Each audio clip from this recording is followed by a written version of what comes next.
നമസ്കാരം കൂട്ടുകാരെ.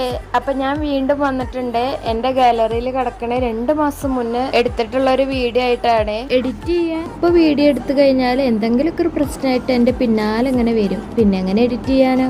അപ്പൊ ഇതിന് മുന്നേ ഞാനൊരു നിലമ്പൂർ പാട്ടിന്റെ വീഡിയോ ഒക്കെ ഇട്ടുണ്ടായിരുന്നില്ലേ, അതുപോലെ തന്നെ കാർണിവല് നമ്മളുടെ വീടിന്റെ താഴെ തന്നെ വന്നിട്ടുണ്ട് കേട്ടോ. അപ്പോൾ കുട്ടികൾ ഇത് കണ്ടപ്പോൾ തൊട്ട് തുടങ്ങിയതാണ് പോണം എന്നുള്ളത്. അപ്പോൾ അല്ലൂസ് വേഗം ഉറങ്ങിയതിനാലും മിന്നൂസിൻ്റെ കരച്ചിൽ കാരണം കൊണ്ട് ഞങ്ങൾ ചുമ്മാ ഒന്ന് പുറത്തേക്ക് ഇറങ്ങി കേട്ടോ. ഒരാൾക്ക് അതിൽ കയറാൻ 30 രൂപയാണ് ഉണ്ടായിരുന്നത്. അപ്പോൾ ഞങ്ങൾക്ക് 2 പേർക്കും കൂടിയിട്ട് പൈസ കൊടുത്തുള്ളൂ. അങ്ങനെ ഉള്ളിൽ കയറി എല്ലാവരുടെയും കണ്ടു കഴിഞ്ഞപ്പോൾ മിന്നൂസിന് ഓരോന്നിൽ കയറണം എന്നുള്ള ആഗ്രഹം തോന്നി. അങ്ങനെ പിന്നെ ഞങ്ങൾ തോണിയിൽ കയറി. അത് കഴിഞ്ഞിട്ട് പിന്നെ ഞങ്ങൾ ബ്രേക്ക് ഡാൻസിലാണ് കയറിയത് കേട്ടോ. പിന്നെ ഞങ്ങൾ എന്തായാലും പറഞ്ഞു ഇനി എന്തിലും കയറൂല, ഇനി നമുക്ക് അല്ലൂസിനും കൂട്ടിയിട്ട് വരാമെന്ന്. അതേപോലെ തന്നെ എല്ലാം കണ്ടു കഴിഞ്ഞിട്ട് ഒരു ദിവസം അല്ലൂസിനും കൂട്ടിയിട്ട് എല്ലാത്തിലും കയറിയിട്ട് വന്നിട്ട് പോയിട്ടോ.